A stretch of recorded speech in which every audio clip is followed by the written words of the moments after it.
परम पूज्य गुरुदेव गोपाल मणि जी महाराज जी के चरणों में वंदन करता हूं।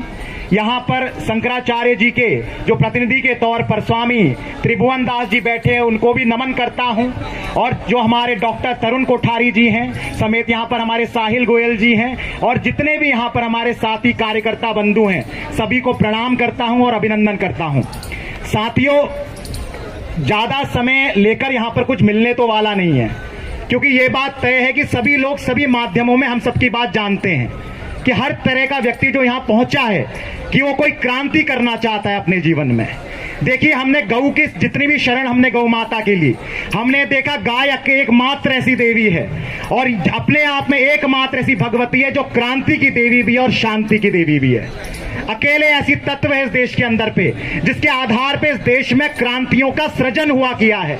इस देश में जब आंदोलन नहीं हुआ करते थे, इस देश में जब लोग निर्वीर हो चुके थे, कायर बन चुके थे, एकमात्र तरंग अगर किसी की थी तो स्वयं गाय की थी, जिसकी बात सुनकर यहाँ पर ऋषि भी अपनी आंख खोल देते थे और बड़े से बड़े क्षत्रिय जो अपने आप में नपुंसक होकर अर्जुन की तरह एकदम रन्नल्ला की तरह नाच रहे थे, वो राजा विराट की गौशाला में भी गौरक्षा के लिए खड़े होकर पुरुषार्थ को धारण कर देते थे। यह वीरों की ऐसी धरती है और ऐसे वीरों की धरती आज वीर विहीन आकर कैसे हो गई?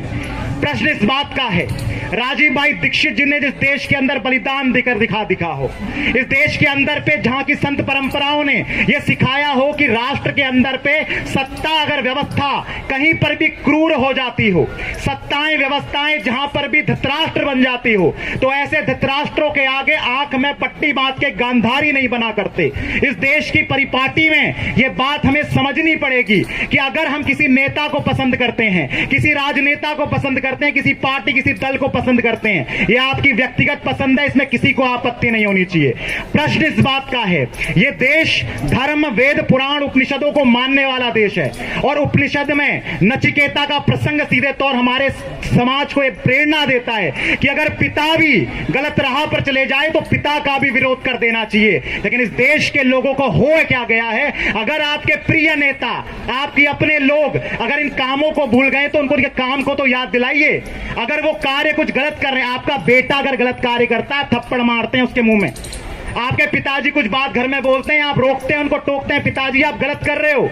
लेकिन ऐसी बात हो क्या गई देश के अंदर कि नेता को अपने बाप से बड़ा हमने बना दिया और अगर नेता जो भी कर रहा है सब सही कर रहा है देश के अंदर। ये समस्या, ये दर्द है और भारत की माटी में ये खूबी है अपने आप में कि यहाँ पांडव हमेशा 5 होते हैं और कौरव 100 हुआ करते हैं। और अगर इस देश के अंदर पे हरियाणा एक ऐसी भूमि के रूप में जाना गया जो मार्शल कौम से देखी जाती है जहां पे, लेकिन हरियाणा के अंदर पे भी हमेशा आप महसूस करेंगे कि 5 पांडव मिलेंगे तो 100 कौरव साथ मिलेंगे।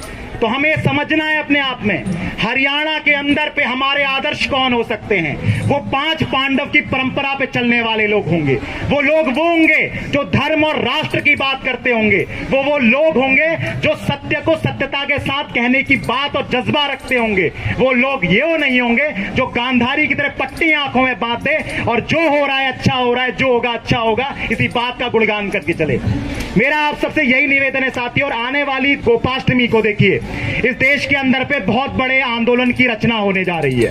1966 के बाद करपात्री जी महाराज ने जिस सत्ता व्यवस्था के सामने संघर्ष किया था, ये सत्ताएं व्यवस्थाएं हमेशा बदलती हैं, लेकिन इनका चाल चलन चरित्र लगभग एक सा ही रहता है। तो महत्वपूर्ण यह है कि जो शंकराचार्य परंपरा ने उस समय जो हमारे देश को सबसे शीर्ष में पहुंचाने वाली संस्था है, जिसके आधार पे हर सनातनी अपने कर्तव्यों को करता है, उन शंकराचार्यों के आधार पर फिर से करपात्री जी की याद में एक महान आंदोलन इस देश में गोमाता का होगा, जिसके लिए आर्य समाज के महर्षि दयानंद सरस्वती ने, फिर तो दोहरा रहा हूं, 1890 के दशक में अंग्रेजों की ईंट से ईंट बजा दी थी। ऋषि दयानंद ने अपनी पहली आंदोलन अगर देश में प्रारंभ किया तो वह आंदोलन गोरक्षा का आंदोलन था। क्या ऋषि दयानंद जी को यह नहीं पता था कि उस समय पे अंग्रेजों का राज है? उन्हें यह सब पता था। लेकिन इस देश की क्रांतिकारी गतिविधि और इतना जबरदस्त आंदोलन किया था महर्षि दयानंद सरस्वती ने कि विक्टोरिया जो ब्रिटेन की रानी है, उसको लैंसडाउन को चिट्ठी लिखनी पड़ी और यह कहना पड़ा भैया कि इस देश के अंदर जो गोरक्षा आंदोलन है, यह आजादी के आंदोलन से भी खतरनाक आंदोलन है। अगर इन आंदोलनों को नहीं रोका गया तो अंग्रेजों की नस्लें नहीं बचेगी इस देश के अंदर पे। तो सोचिए क्या प्रेरणा गाय के पास है। और इसी के रूप में नामधारी क्रांतिकारियों का इतिहास याद कीजिएगा। और 1857 में एक बात और दोहराना चाहता हूं, एक आरटीआई 2021 में हमने लगाई थी।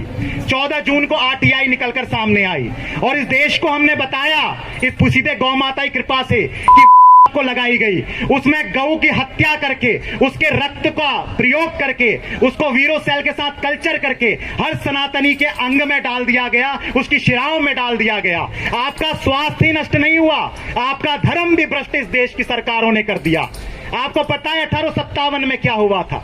मंगल पांडे का एक ही दर्द था अपने आप में। क्या मंगल पांडे को यह नहीं पता था कि वो अंग्रेजों का नौकर है? क्या मंगल पांडे ये नहीं जानता था कि उसको उससे अच्छी नौकरी कभी मिल नहीं सकती अपने आप में? सुभाष चंद्र बोस ने ICS की परीक्षा को तुरंत करते ही लात मारा क्योंकि वो जानते थे अंग्रेजों के कुचक्र क्या हैं। क्या मंगल पांडे जी को यह बात पता नहीं थी? लेकिन फिर भी वही नौकरी कर रहे थे। लेकिन फर्क किस बात का निकल कर आया, महसूस कीजिएगा अपने आप में। जब मंगल पांडे को पता लगा, कहानी यही चलती है कि जैसे ही चरम पर जो गऊ का चरम लगाया जाता है उसको मुंह से खोला जाता है और ये करने से मेरा धर्म भ्रष्ट होता है, तो इस देश में निर्वीर बना हुआ मंगल पांडे गौ भक्त के कारण ऐसा वीर बन गया कि मेजर ह्यूसन की छाती में गोली ताक दी उसने। और सोचिए, ये देश 1857 से चलकर आज तक आजाद तो हो गया, जैसी भी आजादी हुई हो, सत्ता का हस्तांतरण हुआ हो, लेकिन आज तक गौ माता इस देश की आजादी की मूल रही। आज तक उसको आजाद नहीं करा पाए हम, उसको माता का सम्मान नहीं दिला पाया। इसी चीज को लेकर पूज्य गुरुदेव गोपाल मणि जी महाराज जी ने जो बीड़ा उठाया था, शंकराचार्य जी महाराज से लेकर इस देश के समस्त कथावाचक सब साधु संत इस बार एक मत हो चुके हैं। और मैं यहां भी निवेदन करना चाहता हूं, जितने हमारे साथी हैं यहां पर, जितने भाई बंधु यहां बैठे हैं, कि आने वाला जो गोपाष्टमी का आंदोलन होने वाला है, ये एक ऐसा आंदोलन का मौका हम सभी को मिल रहा है। इस भारत में मैं आपको एक बात बता देना चाहता हूं कि गौ माता का ये आंदोलन आपके जीवन का आपको वो आंदोलन मिलेगा जो आप इस धरना प्रदर्शन में करने की कोशिश कर रहे हैं। ये सब काम करने का असली मौका आपको गोपाष्टमी में मिलेगा और दिल्ली में देश का जो रामलीला मैदान है गवाह बनेगा इस देश में। अब की बार ये इस बार काम होगा और आर होगा या पार होगा, गौ माता को राष्ट्र माता का सम्मान दिला गोवंश हत्या मुक्त भारत बनेगा। क्योंकि गौ माता केवल एक चाबी नहीं है, सत्ता और व्यवस्था के परिवर्तन की है, मास्टर की है।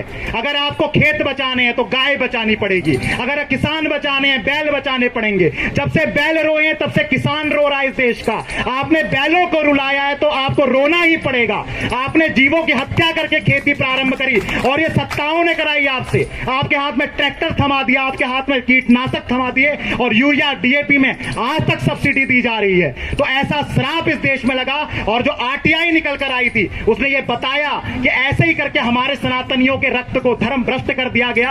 आज लोग मर रहे हैं गौ के श्राप से, आज मर रहे हैं, उसके अंदर के जितने रसायन उसमें तड़प तड़प के मर रहे हैं, सड़क पर चलते चलते मर रहे हैं। लोगों ने बूस्टर देने से मना किया। क्रांतिकारी साथियों की ताकत है अपने आप में। इस देश में जो काम इन युवाओं ने करके दिखाया है, युगों तक एक कार्य करने की क्षमता बहुत चुनिंदा लोग रखा करते हैं। इन लोगों को इनके वर्तमान कालों में समझा नहीं जाता, लेकिन आने वाले समय पर, आने वाले 10 साल बाद आज की सत्ता कहीं होगी और ये लोग कहीं होंगे। ये इतिहास बनेगा इस देश के अंदर। और जंतर मंतर की इस भूमि से हम ये निवेदन करते हैं सभी से, सच्चे मन से जितने मुद्दे हमारे होते हैं, देखिए कई मुद्दों में आप सहमत हो या ना हो, लेकिन दिल से मान लीजिएगा ये सारे मुद्दे आपके राष्ट्र के उत्थान और कल्याण के लिए हैं। एक भी मुद्दा ऐसा नहीं है जो इस राष्ट्र के उत्थान के लिए ना हो। भले ही हमारी समझ कितनी है वो बात अलग है। और सीधे तौर पे आप सबको निवेदन, गोपाष्टमी के लिए बहुत बहुत प्रणाम। अपनी वाणी को विराम, बोलिए गौ माता की जय। मां जो है एक ऐसा महामंत्र है जिसको गाय बोलती है। एक ऐसा मंत्र है जो कोई गुरु आपको नहीं सिखाता। ये कोई ऐसा मंत्र नहीं है जिसके लिए आपको दीक्षा लेनी पड़ती है। ये प्रकृति का स्वर है, मां का स्वर है। इस मां के स्वर को हमें गाना चाहिए क्योंकि ये स्वर अपने आप में स्वयं गौ माता देती है, जो इस देश की पहली गुरु है, अपने आप में जगत गुरु है और जगत माता भुवनेश्वरी है। ऐसी गौ माता को प्रणाम, अपनी वाणी को विराम, बोलिए गौ माता की बात चली।